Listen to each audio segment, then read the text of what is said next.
స్వతంత్రం వచ్చిన మొట్టమొదటి హైదరాబాద్ రాష్ట్రానికి బూర్గుల రామకృష్ణారావు గారు ముఖ్యమంత్రిగా బాధ్యతలు నిర్వహించిన ప్రథమ ముఖ్యమంత్రి కూడా మహబూబ్ నగర్ నుంచే ప్రాతినిధ్యం వహించిండు.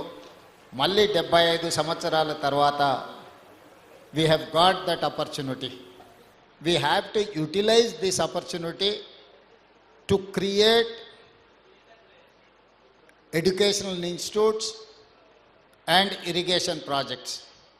Our first Prime Minister Pandit Jawaharlal Nehru has said, my top priority, most priority is that education and irrigation. Education is going to solve your problem.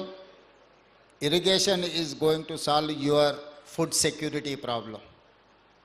Nagarjuna Sagar, Srisailam, SRSP, all these irrigation projects have constructed by Pandit Jawaharlal Nehru. So he has created many irrigation projects and educational institutes. Today we are competing with US or any other developed country just because of our education, our language.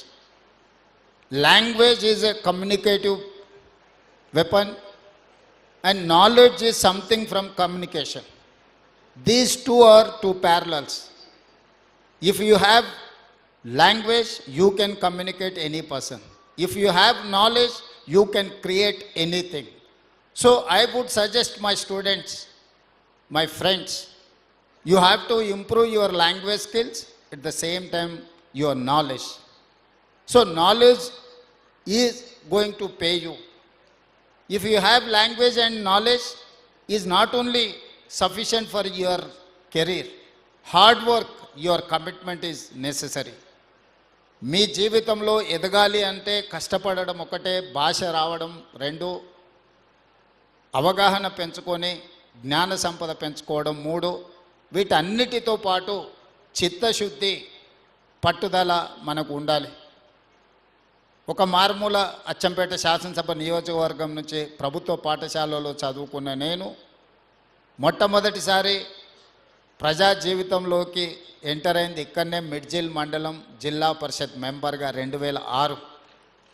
2009లో 2006లో ZPTC, 2007లో MLC, 2009లో MLA, 2014లో మళ్ళీ MLA, 2019లో parliament సభ్యుడిగా, 2023లో తెలంగాణ రాష్ట్ర ముఖ్యమంత్రిగా 17 సంవత్సరాలల్లా భారతదేశంలో ఉన్న అన్ని చట్టసభలలో పనిచేసిన, జిల్లా పరిషత్లో పనిచేసిన, శాసన మండలిలో అనుభవం ఉన్నది, శాసనసభ్యుడిగా అనుభవం ఉన్నది, పార్లమెంట్ సభ్యుడిగా అనుభవం ఉన్నది. సరాసరిగా ఏ మంత్రి బాధ్యత చేపట్టకపోయినా ఈరోజు పెద్దలందరి సహకారంతో తెలంగాణ రాష్ట్ర ముఖ్యమంత్రిగా 2 సంవత్సరాలు పూర్తి చేసుకొని 3వ సంవత్సరంలో నా బాధ్యతను నిర్వహిస్తున్నా. దీనికి ప్రధానమైన కారణము ప్రజలకు ఏదైనా చెయ్యాలి, అవకాశం వచ్చినప్పుడు ప్రజలకు మేలు జరిగే విధంగా ఆలోచన చెయ్యాలి. ప్రపంచంతో పోటీ పడాలి అని అంటే మనకు ఏ విజ్ఞత ఉండాలి, ఏ విజ్ఞానం ఉండాలి అనే దాని మీద ఆలోచన చేసి ఈరోజు తెలంగాణ రాష్ట్రాన్ని ముందుకు తీసుకువెళ్తున్నా. ఈ విషయంలో నేను ఇచ్చే సూచన ఒక్కటే, స్వతంత్రం వచ్చినప్పుడు జామీందారుల దగ్గర, జాగీర్దారుల దగ్గర, భూస్వాముల దగ్గర లక్షలాది ఎకరాల భూములు ఉండే. ఆనాడు శ్రీమతి ఇందిరాగాంధీ గారు, పివి నరసింహారావు గారు అగ్రికల్చర్ సీలింగ్ యాక్ట్ తీసుకొచ్చి ఆ లక్షలాది ఎకరాల భూములను ప్రభుత్వం తీసుకొని దళితులకు, గిరిజనులకు, ఆదివాసీలకు, బలహీన వర్గాలకు, భూమి లేని నిరుపేదలకు గుర్తింపు గౌరవమే భూమి అని చెప్పి అసైన్మెంట్ పట్టాల పేరు మీద, లేకపోతే పోడు భూముల పట్టాల పేరు మీద ఈ ఆదివాసీలకు, గిరిజనులకు, దళితులకు అందరికి భూములు ఇచ్చిండ్రు. ఇల్లు లేని వాళ్లకు ఇల్లు ఇచ్చిండ్రు, ఇందిరమ్మ ఇల్లు కావచ్చు, లేకపోతే ఉండడానికి. ఈరోజు ప్రభుత్వం దగ్గర పంచడానికి భూమి లేదు. మీరందరు గ్రామీణ ప్రాంతాల నుంచే వచ్చిండ్రు. ప్రతి గ్రామంలో ప్రభుత్వ ఆధీనంలో ఉన్న భూమి పేదలకు పంపకాలు జరిగిపోయినాయి. ఇప్పుడు ఏమైనా చేయగలిగితే పేదలకు ఇళ్ల పట్టాలు ఇవ్వాలంటేనే చాలా కష్టమైన పరిస్థితి. ఈరోజు ప్రభుత్వం వైపు నుంచి భూములు ఆశించడమో ఇతర ఏదైనా ఆర్థిక లబ్ధి ఆశించే కంటే మా ప్రభుత్వం ఇవ్వగలిగింది విద్యనే. విద్య ఒక్కటే మీ జీవితాలను మారుస్తుంది. విద్య ఒక్కటే మీ తల్లిదండ్రులను ఆత్మ గౌరవంతో తలెత్తుకునే విధంగా ఈ సమాజంలో నిలబెడుతుంది. విద్య రాని వాడు వింత పశువు అని ఎప్పుడో పెద్దలు చెప్పారు. ఈరోజు ఈ సమాజంతో పోటీ పడాలి అని అంటే, ఈ సమాజంలో అభివృద్ధి చెందిన పౌరులుగా మీకు గుర్తింపు రావాలి అని అంటే మీరు విద్యలో రాణించాలి. అందుకే ఈరోజు విద్యనే ప్రథమ ప్రాధాన్యత కింద మా ప్రభుత్వం తీసుకొని ముందుకెళ్తుంది. Education is my top priority. అందుకే ఈరోజు not only IIIT engineering college, law కాలేజ్ను కూడా ఈరోజు పాలమూరు యూనివర్సిటీలో మహబూబ్ నగర్ జిల్లాకు మనం ఇవ్వడం జరిగింది. ఇవే కాదు, ఈచ్ అసెంబ్లీ కాన్స్టిట్యున్సీలో young India integrated residential schools with 25 acres campus we are going to spend 200 crores for each educational institute. So ఇవన్నీ కూడా ప్రపంచంతో పోటీ పడాలి అంటే ఇప్పుడు ఇంతకుముందు వేదిక మీద ప్రిన్సిపల్ సెక్రటరీ గారిని, కలెక్టర్ గారిని, ఎస్పీ గారిని చూసాను. ఈరోజు వాళ్ళ నేపథ్యము ఊరిలో ఉన్న భూమి కాదు, వాళ్ళ నేపథ్యం వాళ్ళ చదువు ఉంది కాబట్టే దామోదర్ రాజ నరసింహ గారు వాళ్ళ ఫాదరే మంత్రి. కానీ ఈరోజు మీతో ఇంటరాక్ట్ అవుతున్నాడు అని అంటే అతను బాగా చదువుకున్నాడు కాబట్టి, హైదరాబాద్ పబ్లిక్ స్కూల్లో నుంచి ఉస్మానియా యూనివర్సిటీ ఇంజనీరింగ్ చదువుకున్నాడు కాబట్టి ఈరోజు ఒక మినిస్టర్గా ఏ శాఖ ఇచ్చినా కూడా సమర్థవంతంగా ఎందుకు నిర్వహించగలుగుతున్నాడు అంటే చదువుకున్నాడు కాబట్టి. రేపటి భవిష్యత్తు కూడా చదువు మీదనే ఆధారపడి ఉంటుంది.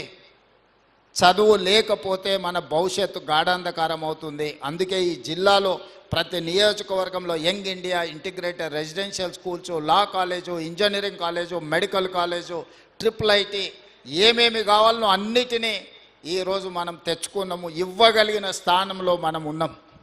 ఈరోజు మనం సంతకం పెడితే, పాలమూరు జిల్లా వాడు సంతకం పెడితే ఏదైనా జరుగుతుంది. మీరు సాధించుకొని సమాజానికి ఆదర్శంగా నిలబడే విధంగా ముందుకు వెళ్ళాలి. ఇక్కడున్న విద్యార్థులందరికీ కూడా నా సూచన ఒక్కటే, నిబద్ధత చాలా ముఖ్యం. నిబద్ధత లేని చదువు కానీ, నిబద్ధత లేని జీవిత ప్రయాణం కానీ మీకు ఉపయోగము ఉండదు. మీరు క్రమశిక్షణతో కూడుకున్న విద్యను నేర్చుకోండి. 25 సంవత్సరాల వయసు వచ్చే వరకు కష్టపడండి.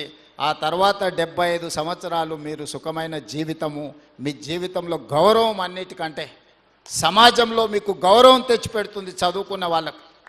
నిన్నటి వరకు మనల్ని పట్టించుకోని వాళ్ళు కూడా ఇవాళ మీరు గ్రూప్ 1 సివిల్ సర్వెంటో మీరు సెలెక్ట్ అయితే ప్రతి ఒక్కరు మీ ఇంటికి వచ్చి మిమ్మల్ని గౌరవిస్తారు. చదువు అనేది అత్యంత కీలకమైనది. చదువు ఒక్కటే మన భవిష్యత్తును మారుస్తుంది. మీరు గొప్పగా చదువుకోవాలి, రాణించాలి.